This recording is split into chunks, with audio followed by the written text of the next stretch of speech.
What's the biggest difference between a beautiful home and one that feels just a little bit off? Well, it could be that you're breaking one of these 10 essential design rules. My name's Carrie, a designer here at Penny Modern, and today I'm sharing with you the 10 interior design rules that you should never break.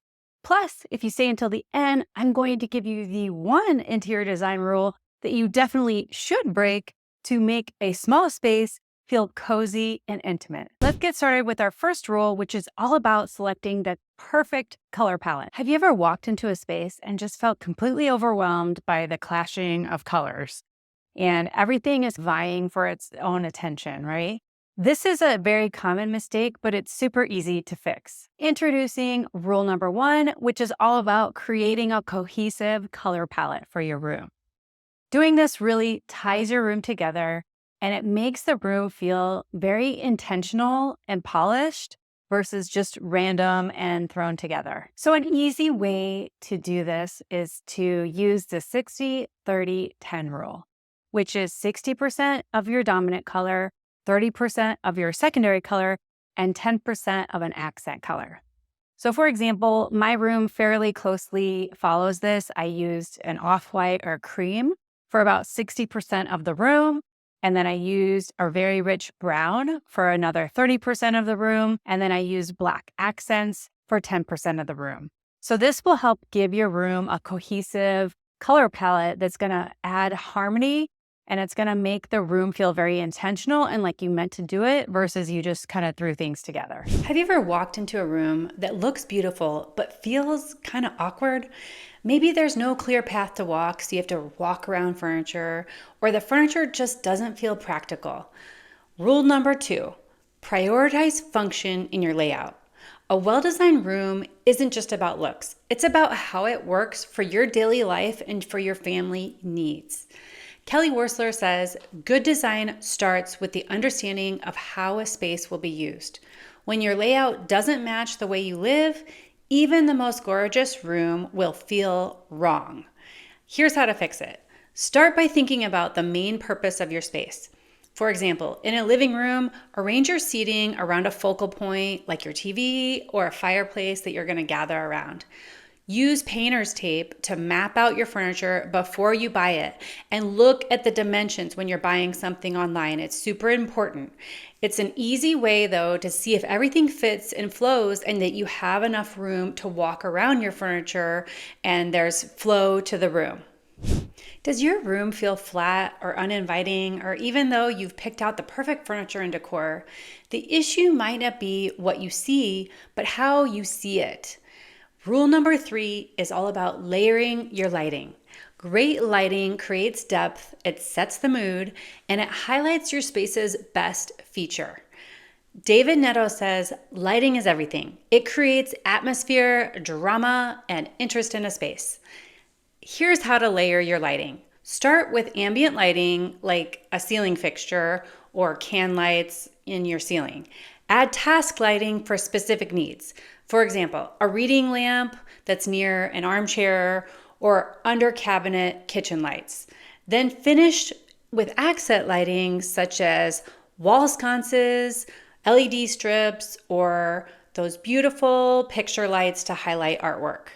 There's even options on Amazon that you can buy sconces and picture lights that are rechargeable, so you don't even need to hire an electrician to install them and make your space look gorgeous.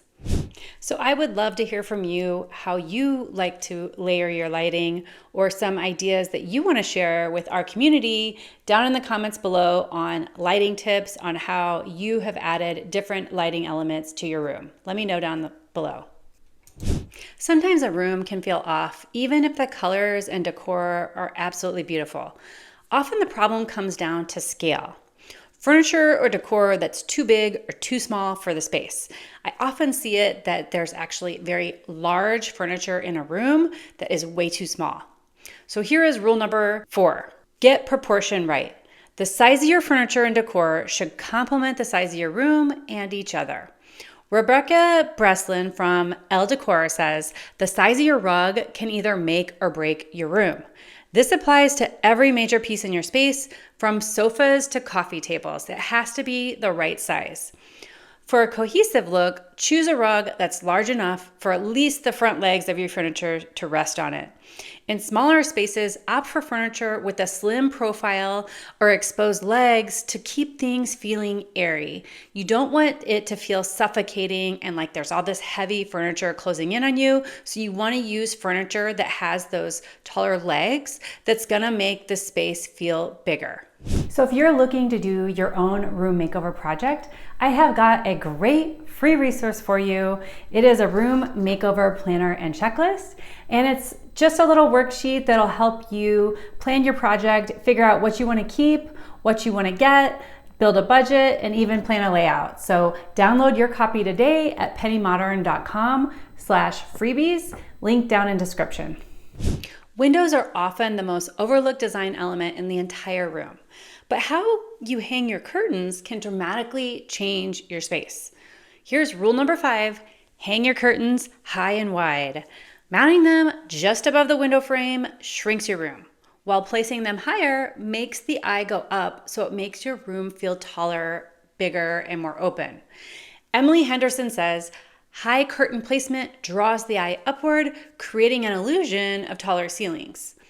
So here's the tip. So position your curtain rods 4 to 6 inches above the window frame and really as high as you can, as close to the ceiling as you can get, and extend them out on the sides of the window at least 6 to 12 inches beyond the sides. And remember, curtains should skim the floor. We do not want a floating hem that floats in the middle of your wall. And also, I would always recommend, if you're buying store-bought curtains, to double up the panels and do 2 panels on each side of the window to make it appear much fuller and more luxurious. So if you are liking these tips so far, make sure you hit that like button. It helps other people just like you to find this video. A room without a focal point feels really chaotic. It feels kind of directionless. Your eye it doesn't know where to land, which makes the whole space just feel unbalanced and out of whack. Here's rule number 6, which is anchor your room with a focal point. A standout feature helps ground the design and gives your room a purpose. Elle Decor notes a strong focal point organizes your space and gives the eye a place to rest. Choose one key element, like a bold piece of art, which I think we all know by now. You also can use a statement mirror. You could use a beautifully styled fireplace, or maybe zhuzh up your fireplace and make it really stand out. Also, you can get those really cool electric fireplaces if you don't have one in your room that you can just plug in. And then you also can then arrange your furniture around this focal point for maximum impact. So if you love a good focal point like I do, let me know what kind of focal point you use. If you use bold pieces of art, like big statement art, what's your favorite place to get them? I would love to know. I like to get mine either from a thrift store or from like a Ross or Home Goods. But let me know where you guys source your art. I'd love to know. So down below in the comments. Matching furniture sets might feel like a very easy solution when you go into a store and you're like, I'll just take it all. But they often make your room feel very flat and uninspired. Here is rule number 7, which is break up matching furniture sets. Mixing styles and textures creates a more personal designer look, although it is a little bit more challenging. Nick Olson says a layered collected look feels more personal and luxurious than buying a full set off the showroom floor. You can start by swapping one item, like replacing a matching chair with a contrasting accent chair in a different style or color. You can also pair textures like velvet and leather that adds depth and interest. You also could get a set from the same furniture company, right, or furniture store, but maybe just get one sofa and then get in a different color but similar style another chair. Right? So you can mix and match from the same furniture store. I would just avoid getting all exactly the same, matching armchair, ottoman, and couch. You want to have some accents in there that's going to add that visual interest. Hanging art might seem like a really simple, easy task, but getting the placement wrong can make a room feel extremely disjointed and it can make it seem awkward. So here is rule number 8, which is hang art at eye level. Center your pieces, 57 to 60 inches from the floor for the perfect balance. Just remember, like the middle of the picture kind of needs to be at eye level for the average person. Nate Berkus, who's a famous interior designer, says art should sit at eye level for the best visual effect. When you're hanging a gallery wall, start with the largest piece at eye level and arrange smaller pieces around it to create harmony.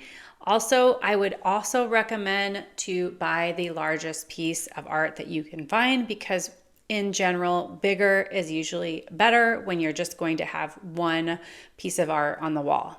Rooms filled with generic decor straight from IKEA can feel a little bit cold and impersonal. Your home should reflect you, not some factory direct version of you. Here is rule number 9. Add personal touches. Meaningful items, maybe something from your travels or something that's from your childhood or family home. They can make your space feel very unique and full of character. Designer Amber Lewis from Amber Interior says, it's the personal elements that make a house feel like home. Now you can frame a photo from your favorite trip or display an heirloom vase on a console table. These little small details can tell your story and add warmth. You also, when you travel, think about picking up something like a ceramic bowl or a ceramic vase, and that's going to be a really cool souvenir from your travel. It may not have to say, Orlando on it or Mexico or whatever, but maybe it's just a really cool handmade vase from a local pottery place. And that's going to be a great piece that's going to be a conversation starter. If somebody ever asks you about it, you can say, oh, I got that on my trip to XYZ. A room without texture and everything is just smooth and sleek can feel extremely flat and very lifeless and very staged, no matter how well it's styled. Here's rule number 10. Embrace texture for depth. You can mix materials like wood, metal, and chunky textiles to add warmth and interest. HGTV notes layering textures creates a lived-in, inviting feel. Now, the way you do this is you can add throws, pillows, and woven rugs for softness and texture. You can also pair them with smooth finishes like glass or metal, or you can pair those glass or metal elements with rough elements like wood or rattan, or maybe a rough ceramic vase for balance. And now for that rule that I told you that you should definitely break. But first, make sure you hit subscribe because we are all about affordable modern home decor and we're gonna help you decorate your home like a pro, but on a budget you can afford. So this rule is always use light colors in small spaces. We've always heard that if you have a small room, especially small bathroom, make sure you use light colors. But you can break this rule sometimes. Dark colors can create a jewel box effect that feels very cozy, very intimate, and very luxurious. One example is just painting a powder room, and a lot of celebrity designers do this. Painting that powder room a really dark, like color-drenched color. So whether it's a dark charcoal, a dark brown, a dark blue, like royal blue, these dark jewel tones can really make a small space shine. And I would recommend it for something like a den or a powder room, or maybe even an office. And you could try like a navy or an emerald in a powder room, or even a reading nook for a very bold and intimate vibe. Now that you know the 10 best design rules to live by, if you want more designer secrets from celebrity designers on how to make your space look more luxurious, make sure you watch this next video right here.